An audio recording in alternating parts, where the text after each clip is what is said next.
we started publishing on Amazon in 2013, right? I had just started seeing something called Kindle Direct Publishing around 2012. And before that, I had always wanted to be a writer. Ever since I was probably like in third grade, and my dad gave me this copy of a Harry Troda novel called World War, where aliens come down in the middle of World War II and just disrupt everything, and alliances shift, and the world changes, and that really caught my eye. And then ever since then, I'm like, oh, I want to write cool science fiction stuff like that.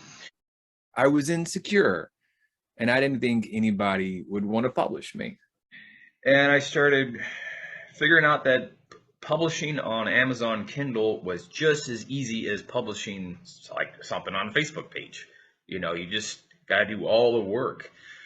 I threw an early draft, an early book up there, and I didn't even have a cover for it. Like, I had no idea. And this was January 2013. And it was called Veterans of the Belron War. And it starred a character named Tommy Sampson.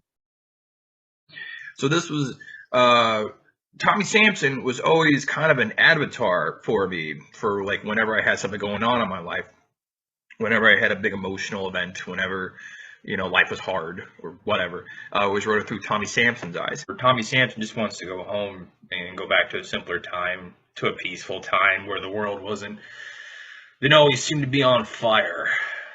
Nothing really changes, we just get better toys. I've always thought the future was going to be like that. And there's also an element of a story I've wanted to use ever since I was a kid called The Sprouters, where you've got this group of aliens, and it's like a space amoebas / zombies where they bite you and then you die, and then like a new copy sprouts off your corpse, and then the sprouters, each copy sprouts off a new copy, and each generation, every new generation of sprouters, they get more and more monstrous. So like 8, 10, 1,000 generations in, it's just monstrous, evil, hideous creatures. And I had that in my back pocket since I was about 17. I've been looking for a place to do it, and so I thought, why not use it here? I mean, I love zombies. Why not put them in space? Well, the Sprouters in the story destroy 3rd Berlin. They overrun it, and it opens up in a really awesome shot I like, where Bruce Campbell is just trying to fly his way out of there as the whole city, built on 5 levels, is falling apart and kind of imploding in on itself. And yeah, it shows the Sprouters a little bit. I wish I had gone into them more, and I think I'm going to try to use them again in a future story. But they're really more of a plot device here to kind of get the characters out into space and in search of like a Sprouter-free zone, because the Sprouters have overtaken all the human colonies. And but the really cool part is book 4 was the Bruce Campbell story. It picks up where he was. But I knew I wanted to end with Tommy Sampson because he started the story.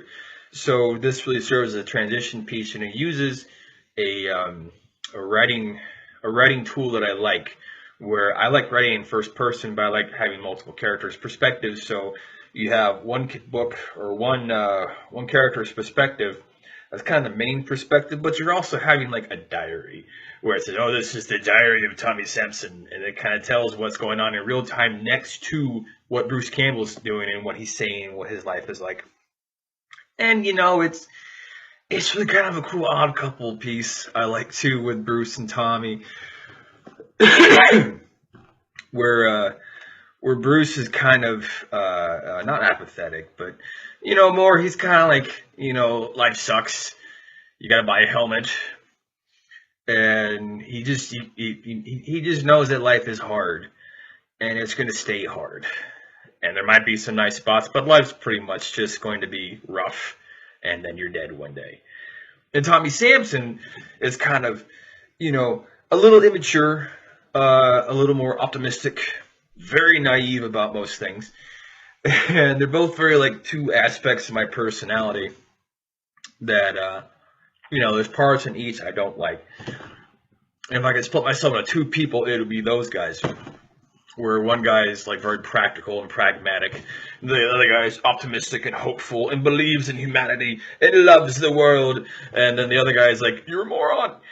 So, and this really sets up the finale. It sets up This and Travel 6 very well. I didn't know exactly how I was going to end the whole series. I knew that they would go back in time. And this brings Tommy Sampson full circle. Because in Battle of Tommy Sampson, the first book, he's wandering the cosmos and he's looking for a new home, and he knows he'll never find it because the home that was his, the home that he loved, was taken from him in the destruction of Earth. And so it's like he's just wandering, and it was kind of a, and then at the end of book 5, they go back in time to Earth before the destruction, about a year before. And it ends with him going to Michigan to the cabin he talks about. And it's almost like that's the place he's been trying to get back this entire time. And then the door opens and it's his dad. And he says, hey, Dad, we need to talk. And this and Travels universe has always been kind of a metaphor on 9/11. And my generation, I was 12 when 9/11 happened. 12, 13, something like that. And that was kind of a, you know, things got weird fast, like really weird. Like it was peaceful, then it wasn't. And kind of a, you lose some innocence pretty quick. Or maybe I just grew up in an ideal time in the 90s. I don't know. But it sets up book 6, and 6, we really kind of was an idea I've always had where what if I can go back in time to like 6 months before 9/11 and I could find my dad, but you know, I'm 30 now, but go back to when I was like 13 and say, hey Dad, here's all these things that happened, and here's all the details we know, and here's, you know, the hijackers on the plane and everything, and here's how we stop it. In kind of an effort, I guess, to reclaim my own lost innocence as an adolescent. And at the end of it, I always wanted him to find the girl who got away, because my favorite stories are where boy meets girl and then they get separated and then he finds her after all this time, and then it kind of gives a little piece of hope at the end, because if he can find her, maybe he can find himself again. And you know, that theme gets explored more in the next couple of books after that. But man, that's to find yourself, to find hope after you wander around feeling hopeless. That's just the best damn thing. But it was the sums of the parts instead of the whole. It didn't all hang together like it should have. And so I got inspiration to fix it, funnily enough, from the audio commentary track from Star Trek III, The Search for Spock, where Leonard Nimoy himself said that if a character doesn't serve a purpose, get rid of it. And so I had about 8 superfluous characters there. And I took all their actions and all their dialogue and gave it to the Jenny McIntyre character. And then that made the story flow that much more smoothly. And, you know, I got all sorts of feedback from it. They're like, this needs to be edited. You suck. We hate you and your book. And I'm like, oh, all right. So I took it down and I edited it. And then I re-edited it. And then I added more to it. But it was the first step. And a lot of the times taking that first step is what brings more people to you, right? It's how you build your team. And that first step allowed me to build my team, right? Because when I took that step, other people around me kind of saw it. I could kind of bring in people in my area. I found editors. I found cover artists. I found photographers, you know, and as the years went on, I would acquire more and more people and take those initial 4, 5, 6, 7, 8 properties we put together and keep developing them and developing them. So today I want to talk to you about the paperback version of Omnibus The Thin Line of Life Volume 1. It just came in the mail. Look at that. Look at how thick this book is. It's enormous. You can knock somebody out if you hit them in the face with it. It doubles as a weapon. And for a new part of Divided by Zero's books, we have comics here. Right? Yeah. I mean, it took me 4 to 5 hours of research on DPI counts, how to convert pixel counts, and just generally learning what like pixels were, because I kind of had like a vague idea. But anyway, yeah, it's gosh, this is like the coolest thing we've ever done. It's a compilation of the first 3 Thin Line of Life books, and there is so much comics in here. I've never done comics before, but really I'm really proud of this. And I was waiting until I got the paperback in, and now the paperback's in, I am going to take this show on the road. I am going to go to bookstores and put this on consignment. I'm going to go to comic book stores and do signings and see if people will buy them. And yeah, this is a really good book. It's the most professional looking book I've ever done, and I'm really proud of all the work we've done. You know, me and my dad for the last couple years.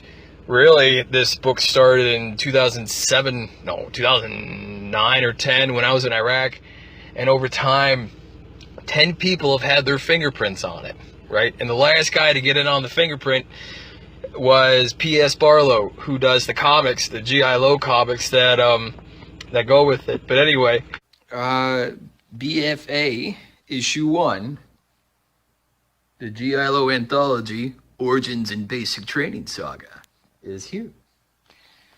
And I mean, I didn't write any of it, but I edited it, I produced it, and I put it out under my banner. And I made a comic. That's pretty fucking cool, man. And oh my God, I spent hours and hours and hours getting everything just right, so the comics on the page would be just so. And it's just, here, I'll show you. It's so clear and it's so beautiful, and I'm so happy with it. And it's really the first step in a broader sort of multimedia aspect I want to take Divided by Zero to where I'm and you know, I remember 5 years ago publishing a book seemed so pie in the sky, like it never happened, right? And then it happened. And then making an audiobook, oh, that's years out, and then I did it. And this is really more of a beta test of this new microphone that I bought, just to see how the microphone performs in terms of like audio quality, and make sure it sounds, because I don't want to sell something that sounds like junk. And I thought, oh, that'd be cool to make a comic. And then I did. And even if I don't make anything else, I made this. You know, I all the writing and drawing, all that credit goes to P.S. Barlow. But you know, just the fact that my little publishing outfit made a comic book, and my logo and my banner is up there, that's and all the hard work we did, me and P.S. Barlow did together to really make this happen. And it happened, and we did it. And hot damn, accomplished. Nothing smells better than nothing tastes better than success. And to me, just accomplishing your goals, setting out to do something and doing it, that's success. You got to put the work in, but you know, whatever you want to do, whatever your dream is, it's possible. You just got to try.